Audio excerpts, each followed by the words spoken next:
ഈ മരുന്നുകളൊക്കെ ഇവിടുന്ന് വാങ്ങിക്കൊണ്ടുപോയാൽ മാത്രം പോരാ, കൃത്യമായിട്ട് കഴിക്കണം, എന്നാലേ ഭേദമാകൂ. കഴിച്ചോളാം.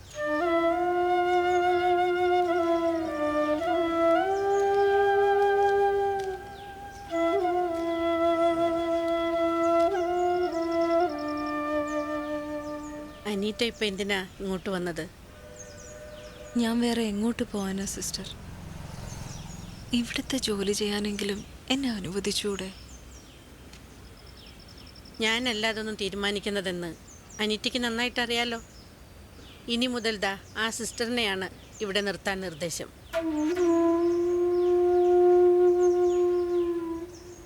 ഒരു തീരുമാനമെടുക്കുന്നതിന് മുൻപ് എല്ലാ വശങ്ങളും ആലോചിക്കണമായിരുന്നു. അനീറ്റയുടെ അവസ്ഥയ്ക്ക് കാരണം അവനവൻ തന്നെയല്ലേ.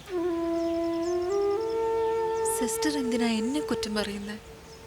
അബോർഷൻ ചെയ്യുന്നതല്ലേ കുറ്റം? അത് ചെയ്യാൻ പ്രേരിപ്പിക്കുന്നതും പാപമല്ലേ?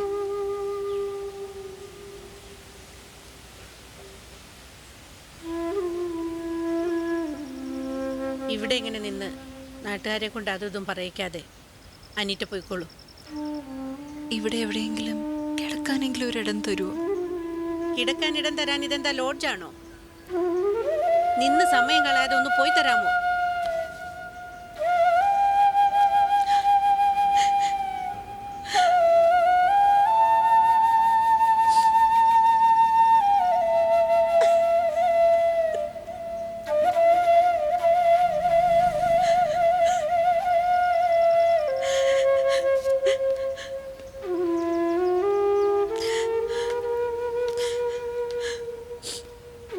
വിഷമിക്കണ്ട, എൻ്റെ വീട്ടിലേക്ക് പോന്നോളൂ. ഒരാൾ കൂടി കിടക്കാനുള്ള ഇടമൊക്കെ എൻ്റെ വീട്ടിലുണ്ട്.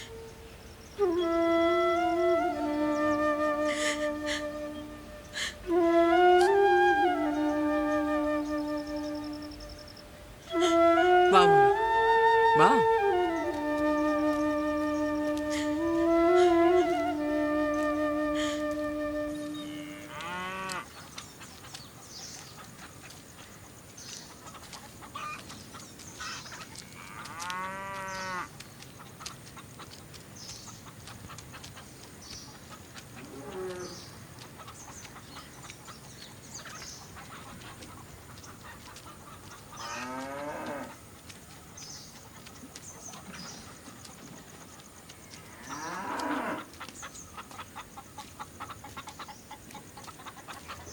മോളെ, ഇതാണ് എൻ്റെ വീട്.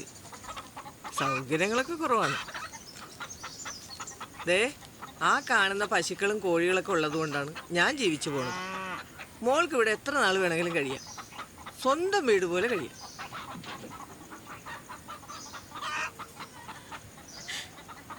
മോളെന്തിനു കരയണത്? ഒരു തേവിടിച്ചിയുടെ വീട്ടിൽ കഴിയേണ്ടി വന്നുള്ള സങ്കടം കൊണ്ടാണ്.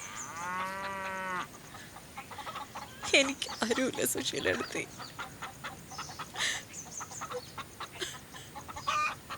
എനിക്കും ആരുമില്ല.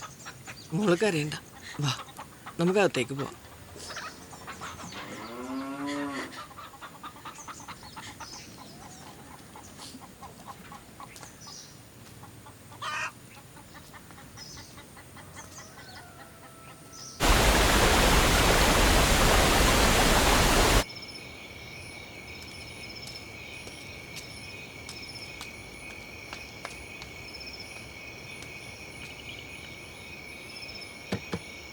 സുശീലെടുത്തി,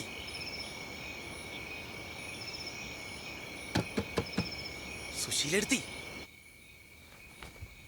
സുശീലെടുത്തിയേ. ഇതാരാണ് ഈ നേരത്ത്? ശോ,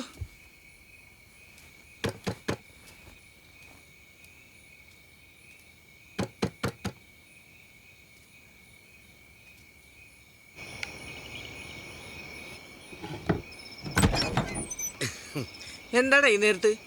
സുശീലെടുത്തി, നിങ്ങ പുതിയൊരു സാധനത്തിനെ കൊണ്ടുവന്നിട്ടല്ലേ? ഞാൻ അത് കേട്ട് വന്നേനട്ടാ. ഇപ്പൊ കയറാൻ പറ്റൂ? റേറ്റ് എത്രയാണ്? ഒരു ഗർഭിണിക്കാണ് ഞാൻ ഇവിടെ കിടക്കാൻ ഇടം കൊടുത്തത്, അല്ലാതെ അവളിവിടെ താമസിപ്പിച്ചിരിക്കുന്നത് നിന്റെ ഒക്കെ കൂടെ കിടത്താനല്ല. ഓ, കാശ് ഇത്തിരി കൂടുതലാണെങ്കിൽ അത് പറ. എനിക്ക് ഗർഭിണികളെ ഭയങ്കര ഇഷ്ടമാണ്. ഇറങ്ങി പോട പട്ടി. ഇനി ഇവിടെ നിന്നാ വെട്ടി ഇറക്കും ഞാൻ. എന്നാ ഞാൻ പോയിട്ട് പിന്നെ വരാം. ആ.